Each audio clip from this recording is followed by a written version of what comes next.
One thing I wanted to dwell on really quick regarding we were talking about in your classroom with phones and watches.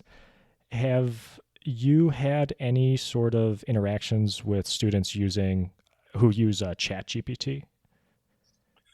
I haven't really because that is fairly new, and the school where I teach, we kind of de-emphasize written assignments in part for those reasons.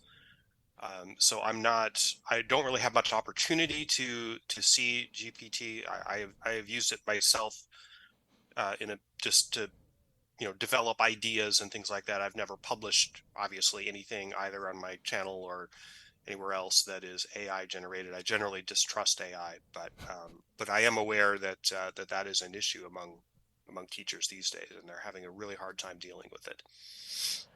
I was actually going to ask too, if in your experience using it, have you come across instances, especially with history, where you've noticed it getting stuff wrong? Because in my career, and I'm a software developer, and Mhm, I've asked it some questions actually that it's got wrong, and it kind of mhm. surprised me, like, oh, wow, that's not right. Have you ever experienced that?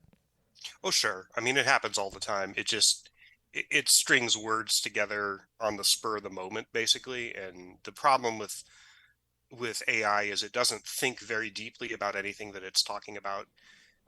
It just comes up with the best what it thinks are the best words to say at that particular instant.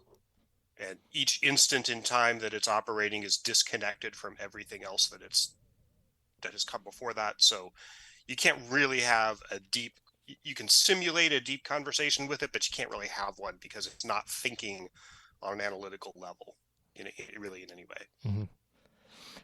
The previous guest I had on, we were also talking about ChatGPT, and they do a podcast about science and technology.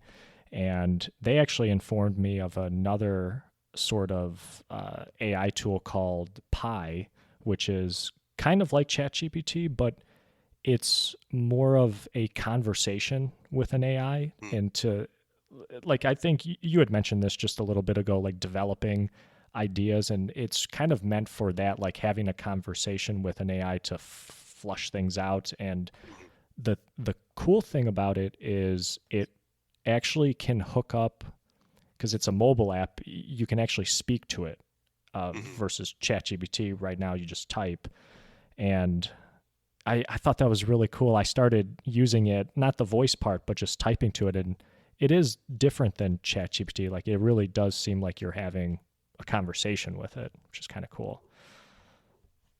But yeah, I can't imagine going to school right now having these AI tools at your disposal.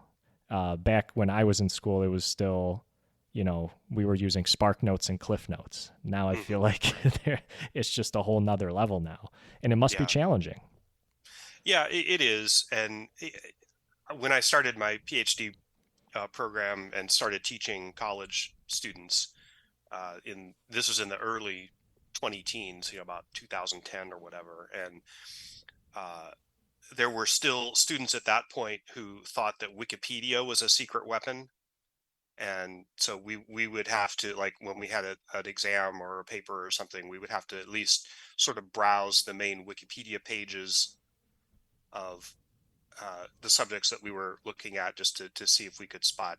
And there's, we would have assignments uploaded through Blackboard or whatever software that would often check that. But that at that time, that was like kind of that was still working its way through the system.